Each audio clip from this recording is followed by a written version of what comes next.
with Ken Davenport. Ken is a well-known producer of Broadway and Off-Broadway musicals and other productions, as well as just being a general Renaissance man of all different stripes. So, with no further ado, Ken, thanks for spending a few minutes talking with us today. My pleasure. Thanks for having me. Cool. Well, what I thought would be fun to talk about is the idea of audience.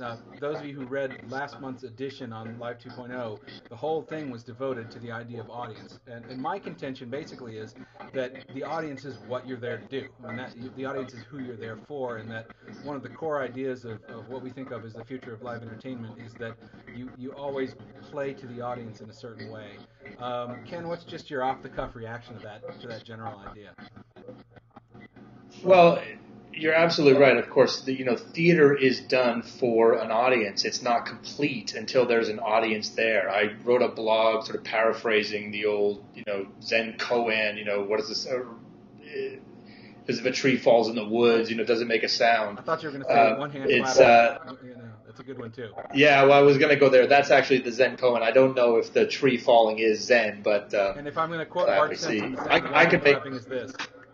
I can make a sound, but my real question was if no one comes to see a show, is a show any good? Right. People say all the time, this is a great show. It's so fantastic. Right. Well, if no one's going to see it, I really think that's what does another it mean question. To say it's fantastic? So, yeah. So, and that's of course about your goals and who's creating it, but there is a very fine line to, I'm a big advocate of doing as much consumer research as possible for launching a production. The commercial theater industry is one of the few industries that will spend $10 to $15 million developing a product and not have any idea what the audience thinks about that product before they go into previews. Well, one of the things so I'm a big fan of that. However, go ahead. Sorry. Well, however, at the same time, you can't, as you said before, you can't pander to them. You can't do every single thing that they want. Say, you got to go with your gut. You are an artist and a businessman, and you have to also educate them. Have you ever heard the story of Lee Iacocca and convertibles? You know who Lee Iacocca is, right? The former Chrysler CEO. Yes, of course. Turned the company around. The story, this is kind of those B-school chestnuts that you always hear, but the story is that for years they had all this research to say that nobody wanted convertibles. Because when you ask people in a survey, do you want a convertible, they would say, oh no, I'm far too sensible for that. I live in Pittsburgh or whatever, and I'm not going to pay $1,000.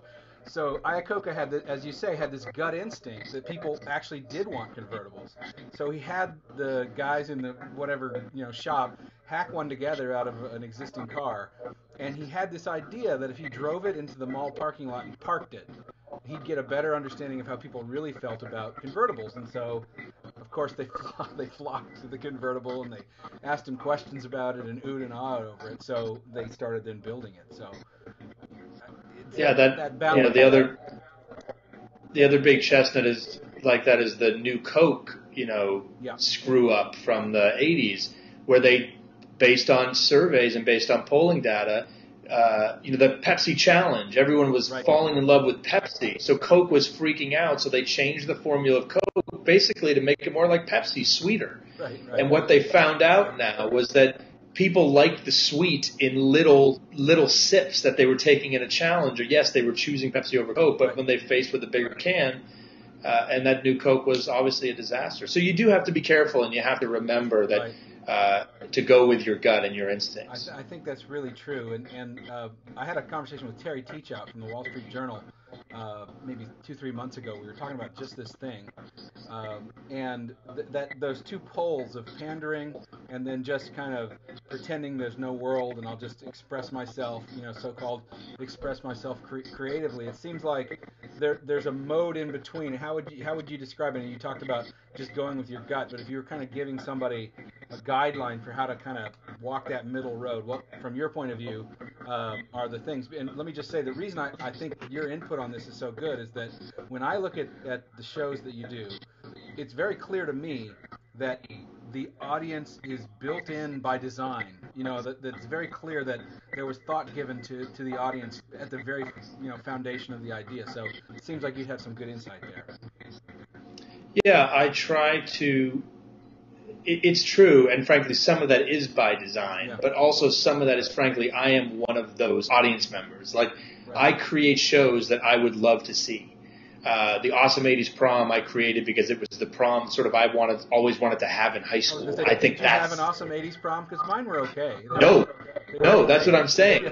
It was miserable. I had a zit on my nose. I was afraid I was going to pin my date at the boob with the corsage. Like, it was awful.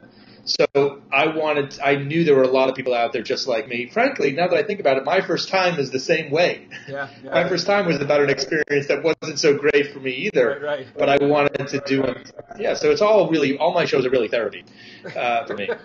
But if you get paid for most people have to pay for their therapy, and I'll take it. Made a profession out of it. I'll take it. Good.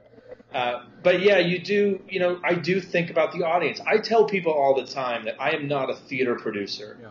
I am a Broadway or off-Broadway producer, and that is very specific. I produce for a very thin slice of real estate that's about a block and a half from my office. Right. The group of people that inhabit that section of town, of this city, that want to go see shows are very specific. Right. They are not. They want to see a certain type of show, and I only put food on my table if the shows that I produce, if they want to see them. So you can think specifically about those people in the design of the show.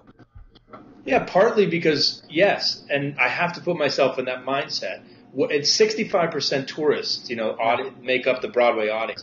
I have to think about those people. I think about them. It's easier for me because, frankly, I was one of them. Right. I was the kid that my mom got us all Phantom of the Opera tickets, and we drove in 3 hours to see the show. Pennsylvania? Massachusetts. Massachusetts. Awesome. Yeah. So, but you do have to think about your audience. It's very challenging. We do have to think about them. I talk to them as much as possible. I get feedback. I do focus groups. I do all these things. Right. And then I take what they say, combine it with my own gut instincts, and kind of develop the show. Right. You can go one or the other, but frankly, I believe that the best thing to do is sort of take a little bit of both.